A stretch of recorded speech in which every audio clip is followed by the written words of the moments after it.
Good evening. Welcome to the Big Story. I'm Regina Lay. I'm Gretchen Ho. And I'm Sean Yao.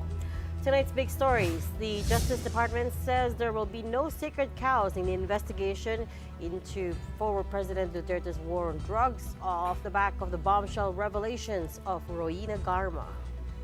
Human rights lawyers push for Garma's testimony to be submitted to the International Criminal Court for their case buildup. But Executive Secretary Lucas Bersamin says there will be no rejoining the ICC under the Marcos administration.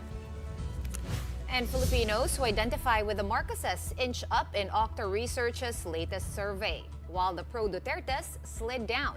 We'll be speaking to Senator Amy Marcos about this later on.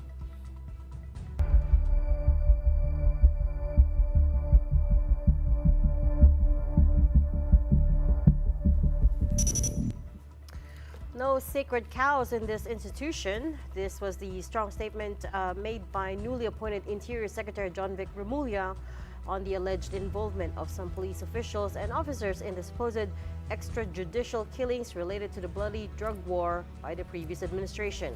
Remulla says that some drug war cases are now being reopened after the expose of retired police colonel and former PCSO General Manager Garma. For their part, PNP Chief General Romel Marbil has called on his predecessors to come clean on their roles during the previous administration's war on drugs. Brian Castillo with a big story. No one will be spared in the widespread investigation into former President Duterte's controversial war on drugs. This was the assurance of new Interior Secretary John Vic Remulla, which comes after the shocking expose by retired police colonel and former PCSO General Manager Garma about the alleged reward system the previous administration employed. The crux of Garma's testimony was that Duterte had wanted to replicate the so-called Davao model nationwide. She said it was National Police Commission or NAPOLCOM Commissioner Edelberto Leonardo who was tasked to carry out the plan. According to Secretary John Vic Remulla, the DILG and the PNP are taking Garma's allegations seriously. There are no sacred cows in this institution and in this investigation. Anyone who is guilty, anyone who is found guilty, anyone will be treated like any other person or treated of such. Okay, they will be accorded no special treatment. They will be accorded no special privileges. Everyone will face the full consequence of the law. But Remulla also says they will wait for the House Squad Committee hearings to conclude before taking appropriate action. Any testimony given in Congress is done under oath, so that takes the form already of a direct testimony and can be used by the police as an initial point of investigation and to file charges. But we must caution you that we will wait till the final report is over before all actions are done. They are innocent until proven guilty, so we must not judge them already according to testimony. They have to go through the process. However, due to the gravity of Garma's testimony, Remulla says he will reopen long-delayed cases of extrajudicial killings involving police officers. With their testimony, some of the cold cases will be opened.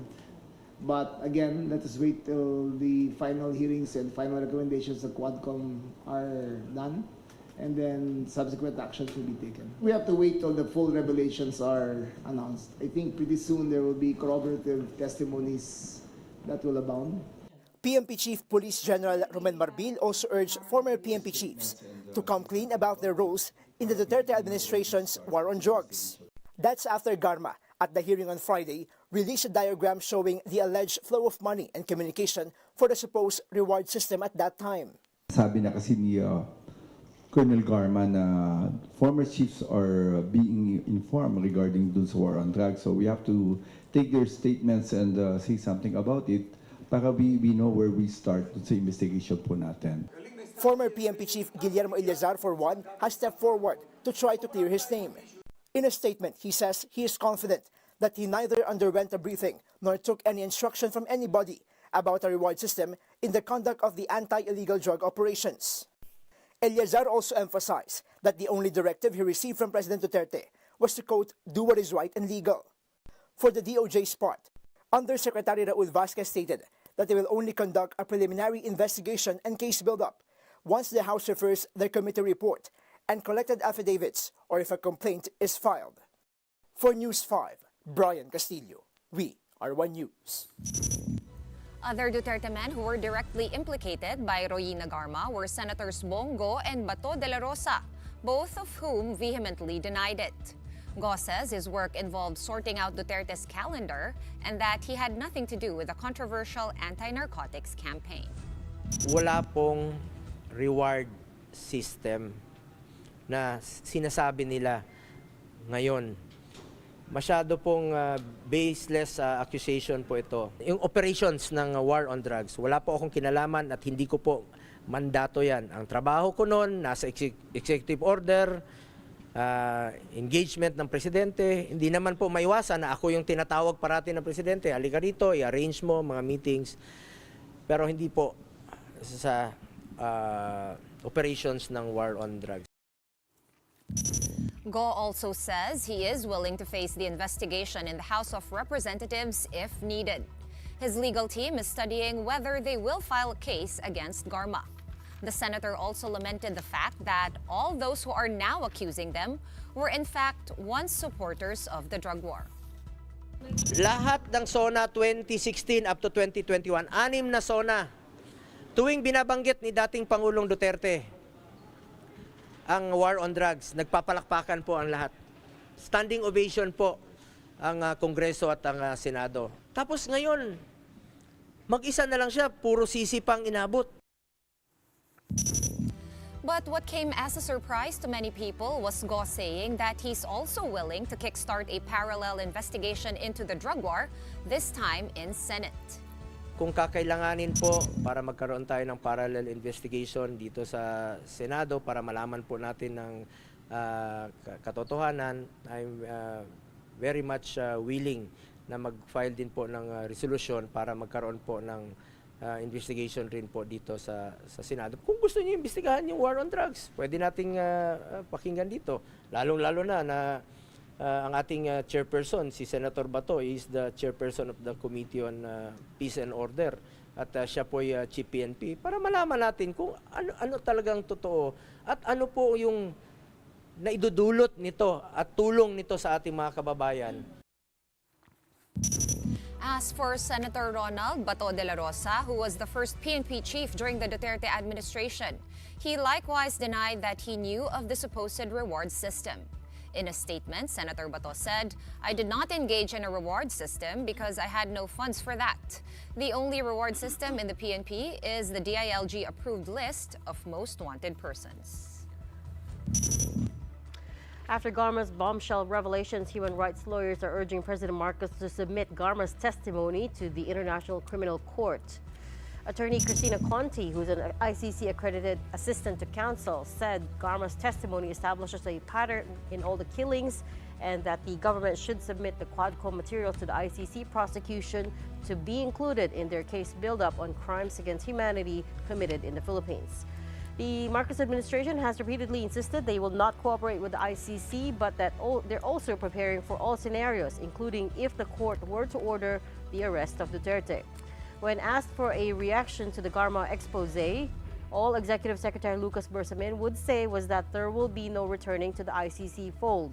In a Viber message to reporters, he said the Philippines will not return to ICC. Based on this, the president is not expected to change his mind and now refer the Quadcom matter to the ICC.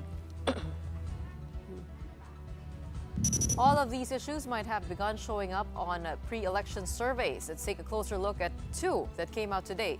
First up is a Pulse Asia survey which shows that 7 out of 10 Filipinos, or a whopping 73%, will not support political candidates next year who are pro-China either now or in the past. 5% say they are backing midterm bets aligned with China, while 23% are undecided. The survey was conducted between September 6 and 13 among 1,300 respondents, with a margin of error of ±3%. Think tank Strat-based ADR Institute, which commissioned the poll, believes there's a deep mistrust of candidates that associate with China. Issues now being connected to Beijing are repeated aggressions in the West Philippine Sea, offshore gaming, and supposed Chinese espionage worldwide. Then, there is the survey of Octa Research on political preferences of adult Filipinos. Between August 28 and September 2, 38% of the 1,200 total respondents say they identify with the Marcoses. Now, that's a slight increase of 2 points from June of this year. Filipinos who support the Dutertes, meantime, slid to 15% from 16%, although that is still within the margin of error. Opposition supporters are at 7%, independents at 26%, and the undecided at 14%. The survey has a margin of error of ±3% nationwide and ±6% in the regions. While changes are nominal and well within the margin of error, Octa President Ranjit Rai sees a trend emerging over recent months. What we can see from quarter to quarter is an upward trend. For the Duterte brand, it's on a downward trend, but the changes have been slight from second to the third quarter, just 1%. Ang amin argument dito is that for 3 quarters, for basically 2 straight quarters, pababa yung numbers. Now, while hindi nag-improve, at when you look at the granular level, significant yung mga changes sa lalo na Class E. So one can argue that it has not improved. So in our view, it's in a downward trend. Well, speaking of surveys, our first guest tonight is comfortably in the top 12 so far for senatorial preferences, at least according to the latest numbers by Pulse Asia. Let's welcome back to the big story, re-election as Senator Amy Marcos. Good evening, Senator. Thanks for making time for us again. I think you might be on mute, Senator Amy.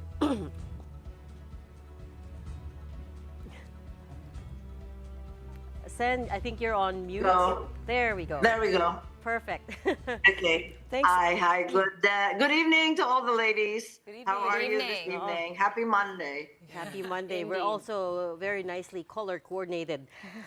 Sen, before we tackle your candidacy, I wonder if we could ask you about the issues of the day first, beginning with the Quadcom hearings on EJK. As you know, big news broke over the weekend over Royina Garma's testimony, and now Senator Bongo is saying that he would be willing to file a resolution in Senate to also have a parallel investigation into the war on drugs in Senate.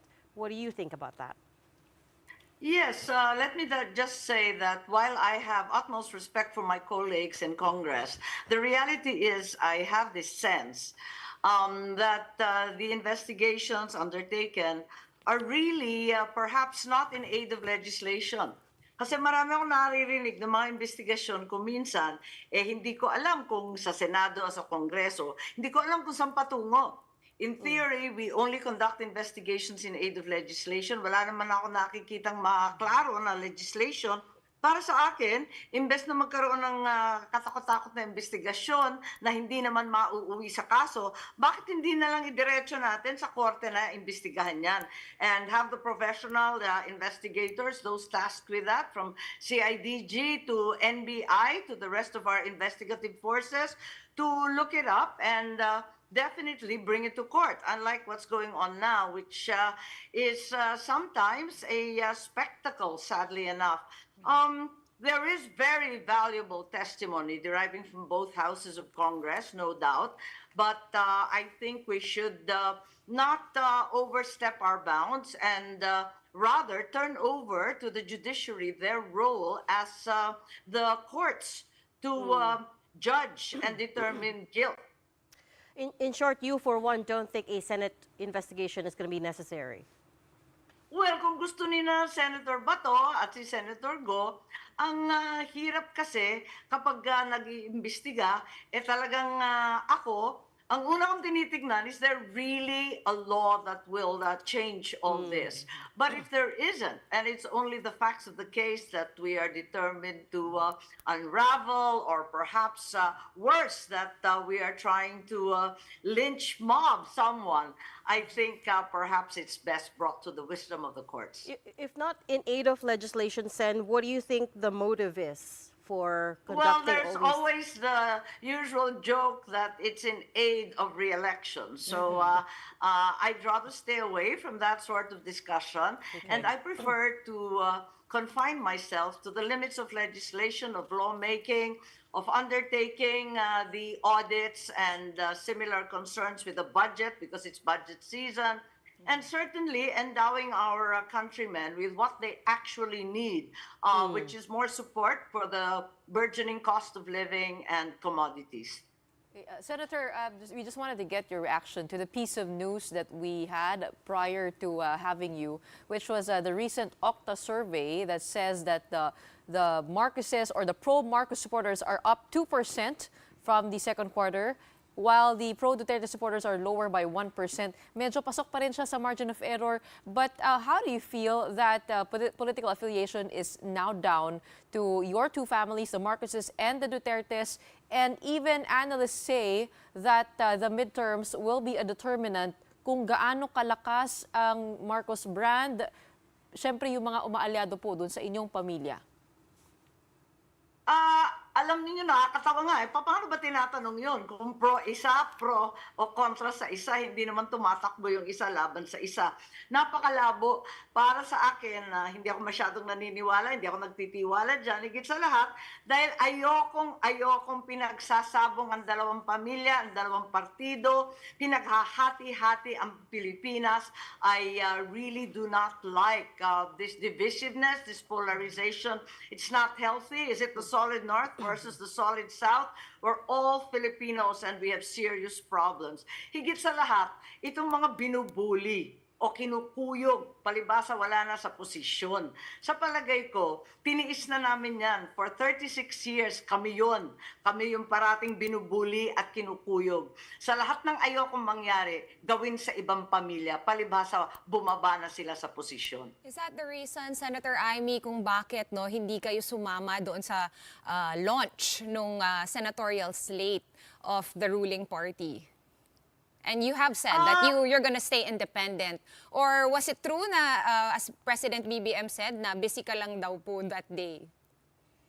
No, I made it very clear. I had a proper statement saying that I would be independent and wouldn't join the alliance simply because I think the acrimony, the bitterness, the anger involved in any election is not something I'd like to get involved in. There's already enough of that right now in the country. Ayokong pumanig sa isa laban sa kabila. Ayokong nakikipag-away. At ang gusto ko, makatawid. I'd like to be able to cross the line, to be able to talk to all factions, to all families, to all parties, and that way, finally be able to work. Hindi naman tayo makapagtrabaho mag-isa eh. Kinakailangan, kaalyado mo lahat. So papanig na lamang ako sa sambayan ng Pilipino at hindi na sa isang alyansa, labang sa kabilang alyansa, nalaban pa sa iilang alyansa. Wag na lang ganon. And how will that affect your campaign for the midterm elections, no? I'm not certain. I haven't figured that part out yet. So far, hindi pa naman kampanya. So, ang pinupuntahan ko, yung mga barkada nating mga local government. Matagal kasi akong gobernador, marami akong kaibigan. Ayun, pumupunta ako. Ngayon, for example, it's Cooperative Month. So, all the co-ops are actually celebrating, and being the chairperson of cooperatives in the Senate, nakukumbida naman ako. Masaya naman ako pumunta kasi barkadahan, masaya. So far, ganon. As to the campaign proper, I haven't seen exactly what's going to be done, and I have to figure that one out yet. Okay. Senator, there's been talk that it was actually you who brought your brother together with the Vice President prior to the elections. Pero sabi ni PBBM is, I always thought we were friends, but I think I may have been deceived. Kasi sinabi nga ni VP Sara na she was never friends with PBBM and kayo daw po ang magkaibigan. Pero bakit po sabi ni PBBM, maybe I was deceived? I have no idea. You have to ask him. But certainly, sinabi na ni Inday Sara na hindi nga sila magkakilala noong 2021. Ako nagpakilala kasi kilala ko na siya, na-meet ko na siya noon pa. At sabi ko, tatakbo ka ba? Dahil maraming pumipila noon para maging Vice President. Vice President lamang, hindi naman inakala na magiging President. Pagkat kung naaalala ninyo, Vice President Sara at that point as Mayor of Davao was way, way ahead of any other candidate for President in 2021. And it would have been a complete walkover for her, but she chose not to run.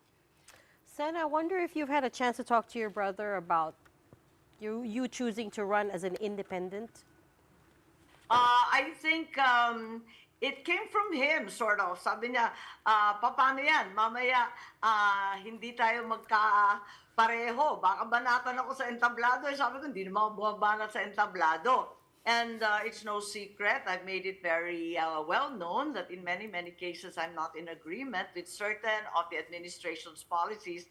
Palagay ko bilang manang, sino pa magsasabi ng totoo kung hindi yung manang mo?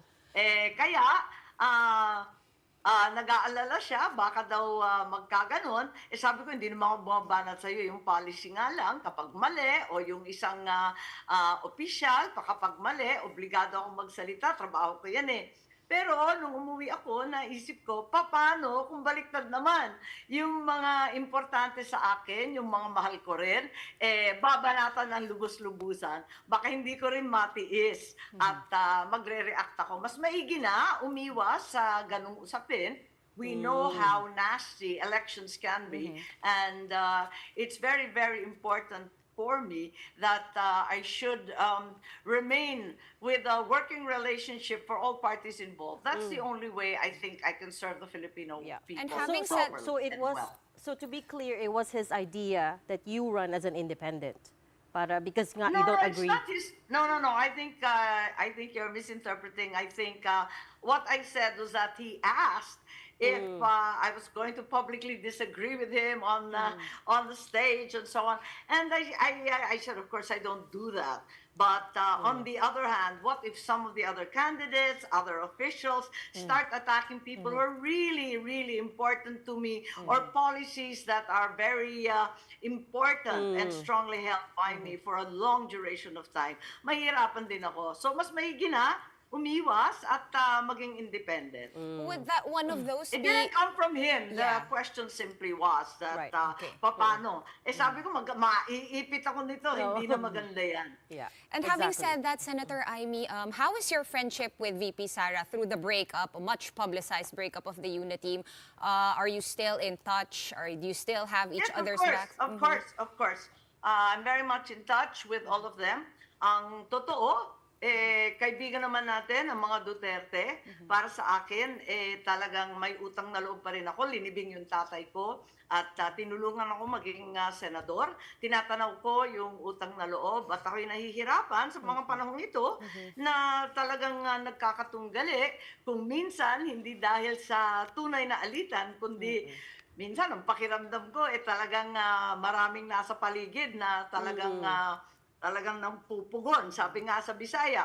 Kaya lang, I think that kung may kaibigan kang dalawa na hindi nagkakaintindihan, hindi nagkakaunawaan, gagawin mo ba yun na pag-aawayin mo sila? Siyempre, mag-iintay ka ng panahon na sana mabuksan din ang pag-uusap nila muli at magkaunawaan at bumalik ang pagkakaibigan. So may Para din naman ganun eh. At ganyan ako sa lahat ng bagay. Higit sa lahat, sa lokal. Kung iisipin natin, the administration alliance involves 5 parties, and just going down to the local level, to the municipal level, in many, many cases, those 5 parties are going head-to-head for governor, for mayor, and for congressman. So it's very, very difficult, particularly in the solid north, where everyone is really close and very, very long-standing family friends. Babalikan ko lang po yung hearing, yung ito expose nga po ni dating Police Colonel Ruina Garma. I mean, Yeah, I'm not the authority there. Hindi ako nakinig. hindi po kayo nakinig. I was actually conducting a hearing on the DSWD and many allegations that were made about the favoritism in providing ayuda. Para sa akin, ang ayuda ay dapat ibigay sa mahihirap, hindi sa politikong malakas. That's what I wanted to ask you also, Sen Amy, no? It is budget season, as you mentioned earlier. Tama. So, and, nakatutok ako sa budget. Kung mapapansin ninyo, absent ako sa mga investigasyon kapag hindi ako naniniwala, may tutumbukin na bagong batas. Kung wala namang batas na uuwian, parang feeling ko, diretso na tayo sa korte, wag nang magdadaldalan dito at wala namang mauuwian na kaso to. Yun nga po kasi po, Sen, no? Tapusin ko lang. Yung nagyari po kasi sa 2025 for budget, no, may mga lumalabas, napakaraming insertion, ganito, ganyan.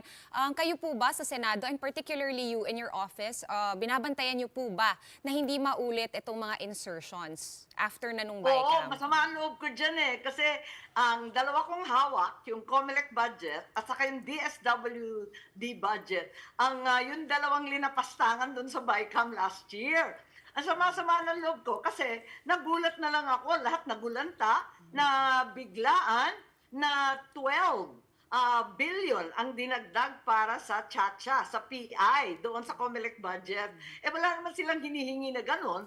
Nagulat na lang kaming lahat and I believe DSWD was the same, where suddenly there was an ACAP project no one had ever heard of, and which they had to formulate guidelines for only in February or March this year, because nobody had actually heard of ACAP at all, but it had a tag of 26 billion.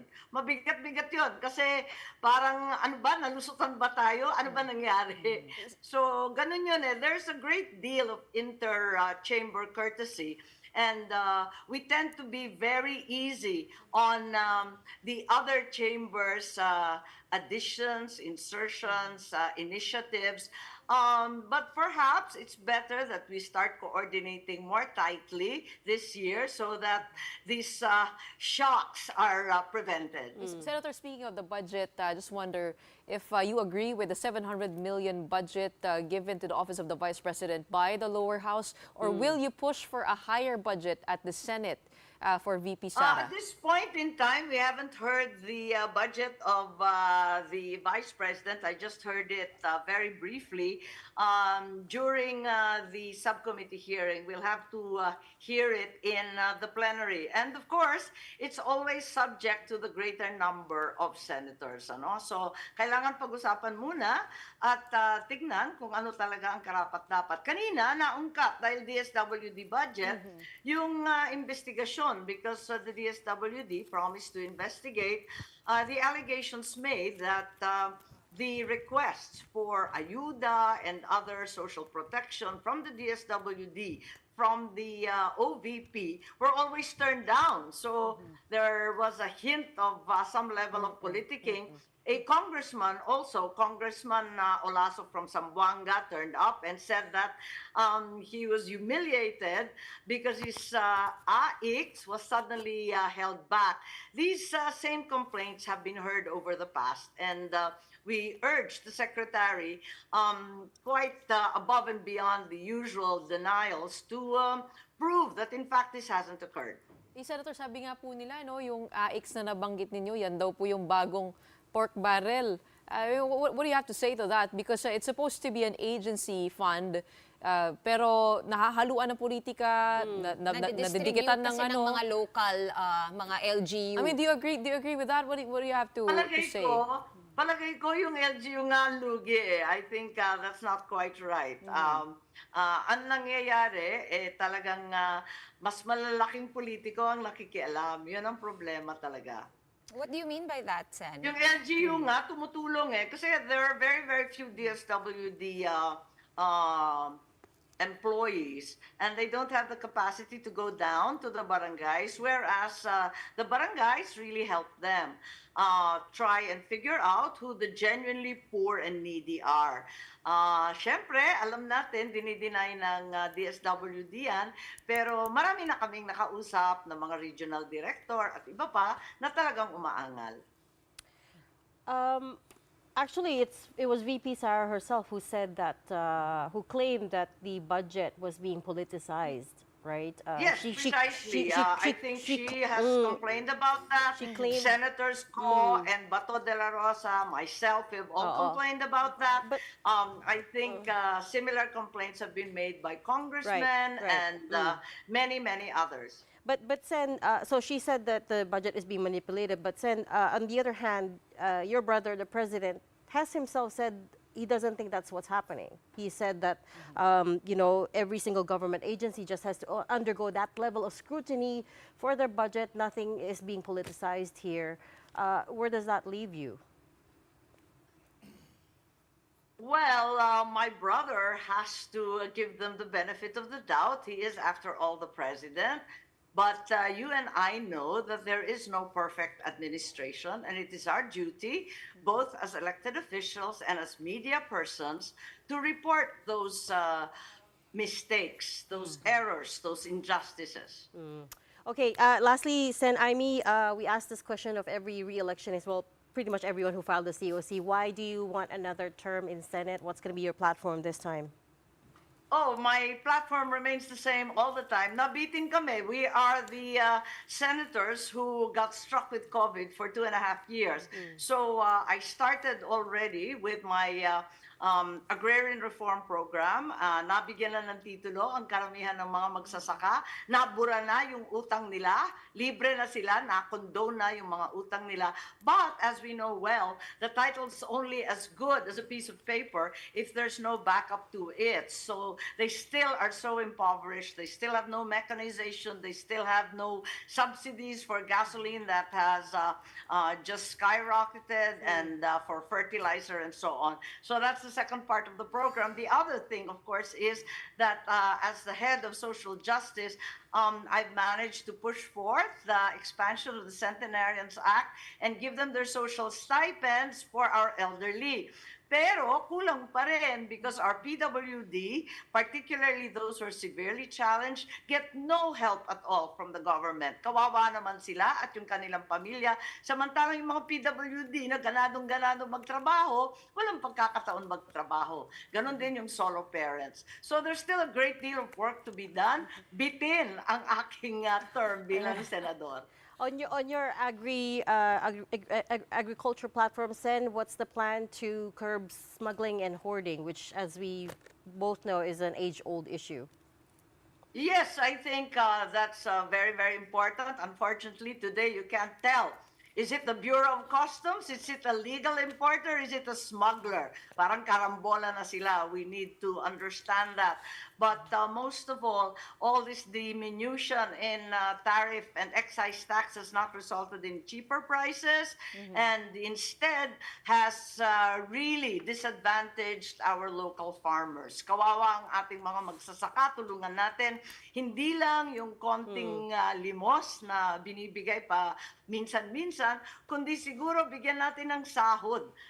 Karampatang sahod para madoble yung income. There's an alarming statistic that's come out that in fact there is an exodus from our countryside. Wala nang gustong magtanim. Kanervyos nga. So at the rate we're going, with the average farmer being 58 years old, it's estimated by 2030 we will be importing everything we eat. Yeah. That is a really dismal and dangerous proposition. Well, in fact, there was news yesterday that we're the world's biggest importer of rice still this coming Yes, year. we have been for several years, Yeah. and That hasn't changed. That's Hallelujah. unbelievable to me. It's totally shocking because we know that the shortfall of local rice is very small. It started at 3%, it's now about 15%.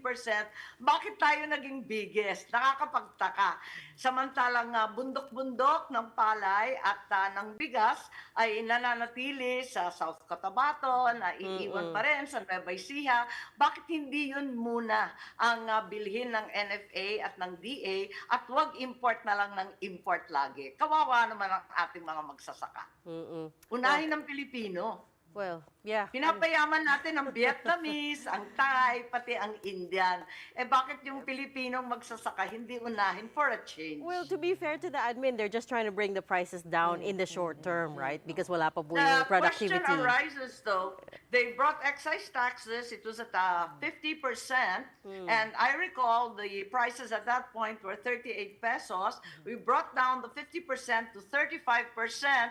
The prices went up to 48 pesos. We're now at 45. 15% excise tax, and the prices have gone to 60, 62 pesos, hindi pa bumababa.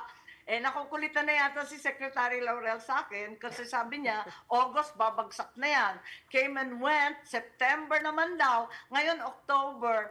Nako talaga naman, sana bumagsak ang presyo, pero hindi pa rin yan makatotohanan ng presyo. Hindi siya sustainable at alam naman natin pag walang na-collect ang taripa, wala nang maibabalik sa ating mga farmers. Because the tariffs collected for imported rice also go to mechanization and fertilizer and inbred rice and so on Right. for our local farmers. So there's a quid pro quo to all this. Yeah, so your point being the tariffs haven't helped at all. We're gonna have to leave that there. Yes, I think that's the same case with the pork. If you notice, Yeah. andyan pa rin ang presyo ng liempo pagkataas-taas at yung manok. So it's not an automatic, immediate thing. In fact, the traders and importers take advantage of the very low tariffs. Yeah. We're going to have to leave that there for tonight. We hope to have you back on the show to talk about other issues. That was re-election as Senator Amy Marcos. Up next, we'll be speaking with musician and lawyer Jimmy Bondoc, who is seeking a seat in the Senate under PDP Laban. That and more when the big story returns. Stay with us.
Welcome back. You're still watching the big story here on One News. A total of 183 Senate vets filed their certificates of candidacy for the 2025 elections. Among those seeking a seat in the Senate is musician and lawyer Jimmy Bondoc, who will be running under PDP Laban. And he joins us now live in the studio. Good evening, attorney. Thank you so much for joining us tonight. Good evening, and it's a pleasure to be here. You know, I was just watching some of your promo ads, and I must say you have a beautiful show, and it's very comprehensive. Thank you for having me here. Thank you. Sabihin ko pa lang nga, attorney election na talaga. Let me be the one to start this conversation. Wait, just to on the lighter side before we get into your candidacy. We've always known you as Jimmy Bondoc, the singer, and now you're a lawyer. Tell us all about that. What made you decide to study law, and have you always wanted to go into politics? Well, the short answer is my whole life talagang dalawa yung dalawa yung puso ko ay ika nga. One has always been more towards the medyo academe na side. I'm from the Ateneo. I was always in the honors class. I hope that's not pompous. A-boy daw to, A-boy. Well, yes, but it doesn't. Well, anyway. But I've always been an artist also. I was in theater and all that. But I was always the class president and all that. So, naglalaban yan. naglalaban talaga yan. Hanggang sa pag-graduate ko, naglalaban yan. Papasok na ba ako sa trabaho? O kakanta na ba ako? But it was always slightly leaning towards the arts. But did you take up law because you knew there was a possibility of you running for office? No. Can I interject? Because I saw actually an interview after you passed the bar. There was an interview from ABS-CBN, I think. And you said that because you had been appointed to PAGCOR and you served there under different positions, I believe, under the Duterte administration, it opened your eyes and it made you want to go into public service. Can you tell us about that direction, kumbaga, ng iyong career? Opo. Alam niyo po kasi when you enter real public service, yung plantilla, no? Kasi later na lang ako naging director eh. But I was really a, kumbaga, working man. No? Utusan talaga ako doon. You will see that government really runs on laws. As in, it really runs on laws. Procurement, for example, and all that. And somewhere along the way, I was really just challenged to be better, to do better. Kasi parang feeling ko, hindi nag-a-apply dito yung mga natutunan ko sa pribadong sektor.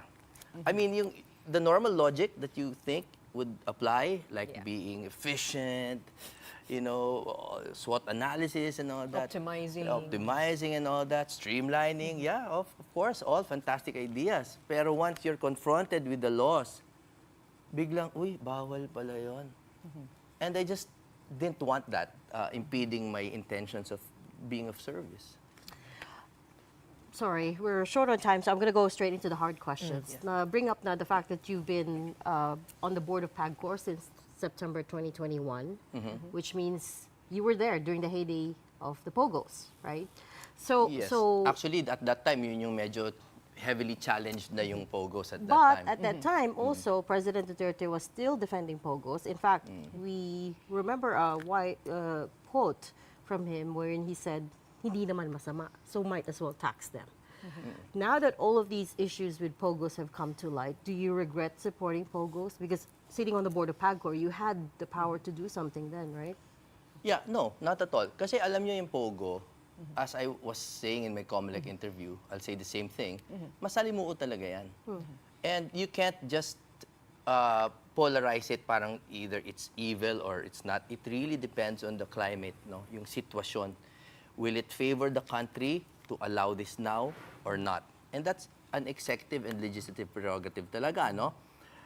You know, the quick answer is, meron talagang sitwasyon na mas magandang pairalin yan because una sa lahat, ang pera na umiiral dyan na yung nagsusugal are foreign. Hindi yan dito nangyayari. Sa kabilang banda naman, nagkakaroon ng social friction because ini-import natin yung mga call center, ika nga. So, you balance that, no? Sulit ba yung kinita natin? Because a lot of the contributions of PAGCOR to the social fund at that time really came from POGOs. It kind of really helped save us, no? Pero ngayon, sa klima ngayon, walang pandemic, hindi kailangan ng mga sobrang ganong klaseng kita, maybe they saw it wiser to not operate it. Personally, and I will not evade, I'll give you my personal opinion. Personally sa akin, kung maayos yung patakbo niyan, it's very powerful. Just make sure that walang nagsusugal dito sa Pilipinas, tsaka walang social friction, meaning maybe we can isolate them in good communities. But that's not the plain issue here. There's also All the criminal crimes, all the activities crimes linked to them. Prostitution, the done torture, inside those human POGO hubs. trafficking. And also the threats to national security. Yes. Nasabi nyo noon sa isang statement na wala naman kayong report ng espionage, but ngayon nakikita natin sa hearings na mayroon tayong kaso na ni Alice Go, meron tayong Cassandra Ong, and all the linkages from the POGOs to these criminal syndicates. My question to you guys in earnest is, whether these are regulated or not, do you think these crimes would persist? That's my question, no? And it's a real question. I think dapat aralin siguro ng Nika or something. Kasi nga, hindi natin alam kung mas lumalala pa siya pag hindi regulated. Because it's there. Pardon the word na, for example, porn. No? Very, ano yan, no? We can't even stop porn. No? Pero it's there. No, am I saying we should regulate it? Ang hirap. May mga simbahan issues, morality issues. But it's not a criminal activity. Well, yeah, but its effects are the same, no? It erodes society. You having a purview of, from PAGCOR, do you think this administration will be able to stamp out, ban POGOs completely? Or will they just, probably fall Be under illegal, a different yeah. name? Or will they reappear in some other... It really depends on political will, and alam nyo, kaya naman i-stamp out kahit ano kung tutukan talaga eh. But they have so many other things to focus on. And the internet is so pervasive. Kaya ba talaga natin itigil ang isang bagay lamang sa internet? I'm not sure. But that doesn't mean I'm saying na, sige, illegal, gawin nyo na lang legal, i-regulate na lang natin. Hindi ko rin naman sinasabi yun. Like I said, it's a very executive and legislative prerogative. But they have to weigh everything. Pero kung magiging perfect ba yan?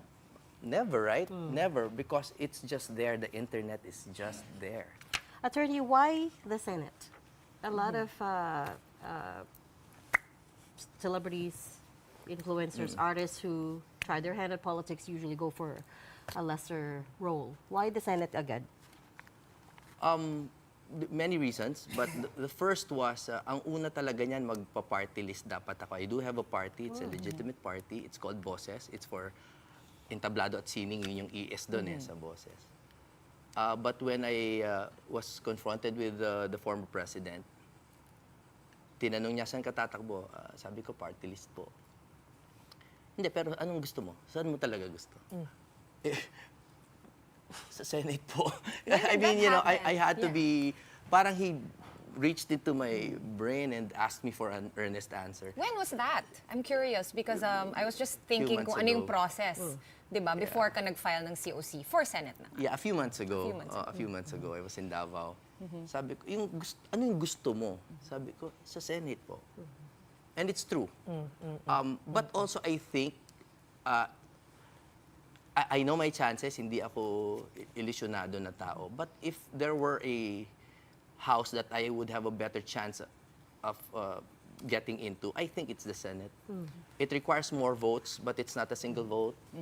Plus, nagsisiksika na sa party list. I really don't think, marami na Next titep question, doon attorney. Bakit PDP laban? Oh, yeah. Dadagdag ko doon, sinabi mo gusto mong patibayin ang best of the best Duterte principles. Yes. Which are?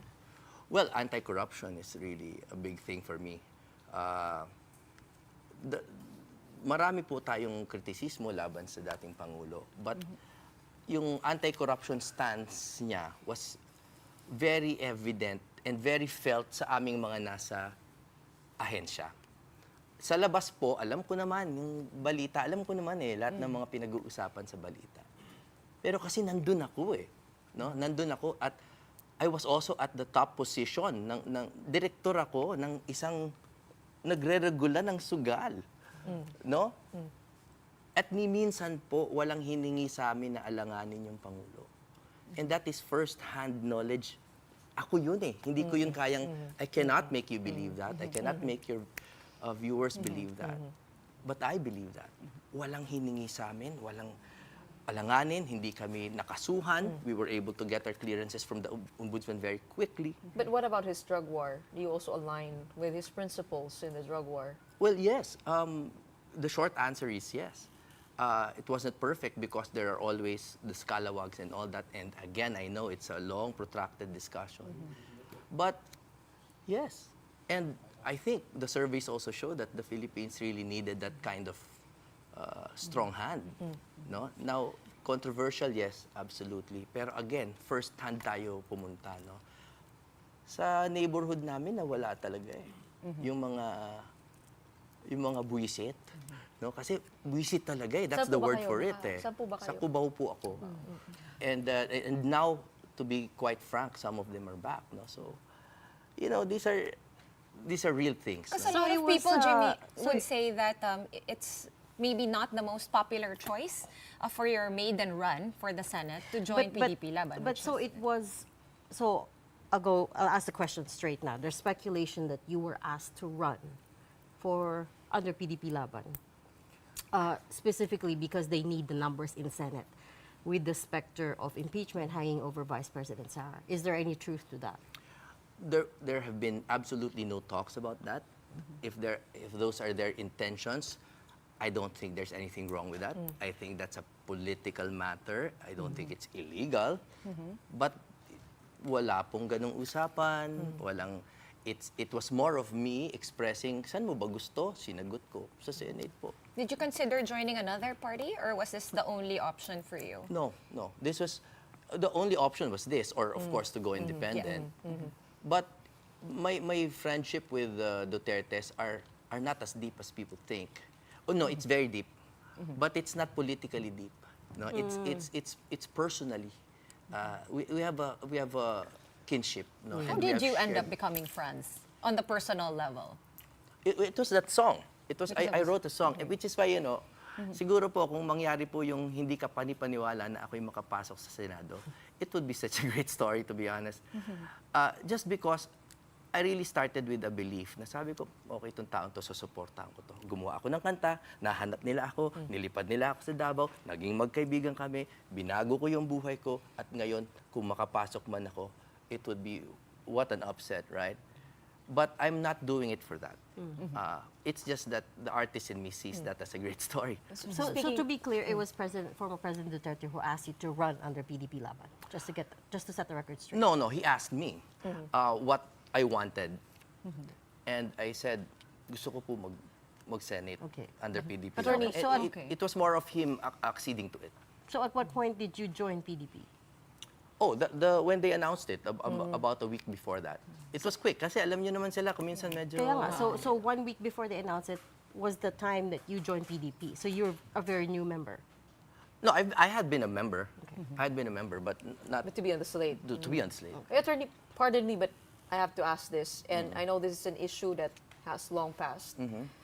In 2016, 2020, you nag-post kayo, sabi nyo, about ABS-CBN. I'm so excited to see the biggest TV network close down. This company is a snake pit, where success is based on politics and sexual favor. I'm eagerly awaiting your demise. I know how this sounds, etc., etc. You spoke against or for the shutdown of the ABS-CBN network. And, 3 years later, 4 years later, seeing everything happening, even with SMNI, do you still stand for that statement, for what you said back in 2020? I'm honest enough to admit that those words were strongly worded, that post was strongly worded because of personal reasons that I would, if you would allow me to not say. So But- a bad experience, basically. Bad experience. Personal yes. bad experience. Yes. Okay. But on the other hand, I was aware of what that statement would do, that it would bring light onto something that at that time was, iniquitous. Pero, now I'm just glad to hear that they're doing better. Tas yung mga nawala ng trabaho, may mga trabaho na, and I'm not a monster, no? I did not want jobs lost or whatever. It's just that I want everyone to follow the rules. Everyone should follow the rules. What rule do you think they broke? Well, again, those are the personal things that But I was was saying. it wasn't that also politically motivated? I mean, what happened to ABS-CBN? What is happening now to SMNI? Doesn't Congress have too much power over, the granting of franchises? In this instance, it can be. I mean, on one end, it can probably bring justice. On the other hand, it can be abused. The power could be abused.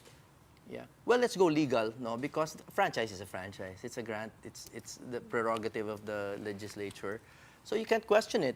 It's not a contract. That's what they teach in law school. Magkaiba naman yan. Walang breach of franchise, may breach of contract. So kung yun ang gusto ng legislatura, then okay. No? But as far as Doesn't that send a precedent? Isn't that a precedent for the same thing to happen to other networks? Na pag hindi nagustuhan ng administrasyon o nakaupo, yung sinasabi mo, i-shut down na lang natin yan. Well, that's a franchise, but that's not the only way to express your views, especially in this digital age, right? In fact, some people do better online than the diminishing airwave power, no? So para sa akin, hindi rin. But final point is, I think this is the reason why we should really choose our elected officials well. 'Di ba? Kasi talagang piliin natin kung sino yung bibigyan nyo ng kapangyarihan na mamigay ng prangkisa. And what platform are you strongly running on? Top 3. I've always been anti-corruption. I think it should be institutionalized. Kasi marami nalilito sa word na institutionalized, no? But kasi yung mga anti-corruption natin ng mga commission are by executive order. Di ba? Right. Kailangan Republic Act, gumawa tayo ng independent talaga. All lawmakers, I mean, that's a mouthful. All lawmakers, before they get elected, all say they're anti-corruption anyway, right? They all say they're anti-poor. But let's tweak the question a little bit. You're a lawyer now. What are your top legislative priority in Senate once you get? Yeah, that's one, because I think there has What to be a law body. specifically? Yeah, there has to be a body, creation of a body through a Republic Act, hindi lang executive order, that cannot be instantly basta repealed ng by any batch kasi every 3 years nagbabago yan, ano? It should have fiscal autonomy para talaga nakakapag-imbestiga siya. Yung PACC, magaling yon, pero pwedeng hindi sila mag-appoint doon, hindi nagagana yon. Tapos it's merely recommendatory. Ito, dapat prosecutorial talaga, na kaya, talagang batas talaga, na mahirap basta-basta i-repeal kasi may fiscal autonomy. That's number one. No? Second bill. Second, well, you know, if I were to choose, I have very specific proposals sa health. Marami nang nagte-take care sa health. Pero ako particularly, yung hospital detention. Kasi meron talaga mga nakukulong dahil di makapagbayad. And there is... So you're gonna repeal that? No, actually amend it. RA 9439, there's something really unconstitutional with it. Pero iso-surprise ko na lang sila. I don't want them to see me coming. Okay. And the third is for music. What about music? Well, generally encourage treaties talaga so that we can use, you know, everyone uses the K-pop analogy, right? But totoo yun eh. Totoo yun eh. It's really government-backed. And we can It really needs to use be it. legislated, the music? Yes, absolutely. You can legislate that? I mean, what kind of Para treaties malaanan or- ng pondo? No, you Is can that- laanan ng pondo and to create a commission. I know there's NCCA and all that, but I there's a think lot of the other musikero, agencies. I think the musikero community is unique. It has its own power, its own needs, no? Okay. So, ganun po. Attorney, we're so sorry, but we've run out of time. No, I appreciate it. Thank you to your viewers. God bless everybody. Thank you so much for joining us tonight. That was Senatorial Aspirant Attorney Jimmy Bondoc, I should say. We're going to have to pause for another very quick break, but right after that, just how much more will fuel cost starting tomorrow? We'll give you the rundown when we return. Keep it here.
Welcome back. You're still watching The Big Story on One News.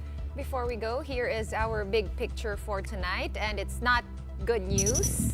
Why are you guys making me read the bad news? Well, to all motorists, time to fill up your gas tanks before fuel prices go up again between midnight and 6 a.m. tomorrow. And it's quite a hefty increase per liter, with gasoline standing to gain 2 pesos and 65 centavos per liter, diesel 2 pesos and 70 centavos a liter. And that means if you have a 40-liter tank, expect to shell out 100 pesos more. Now, this will be the 4th straight week of oil price hikes since September 16 due to tensions in the Middle East and the weak peso. So yeah, Eric, our executive producer, and I were debating, is it at 12 or at 6? Oh, it's supposed to be at 6 a.m. But sometimes they do it after midnight. Na mas maganda ngayon na. Mas Magpagas maganda ka bago na. mag-12 Oo. para wala nang laban and hindi kayo pwedeng Mondays all the time. Tuesdays all the time. Mondays, your last Mondays chance ang all the last time. chance, oo. Yeah. So on that note and on that tip and that bit of not so great news, that's it for the big story tonight. It is great news. We're warning them of the storm that is about to come. Just like we do here with the Filipino elections. There's a bit of time to gas up. To guess up. We are on news, all sides, all the time. Thanks for tuning in. Have a good night.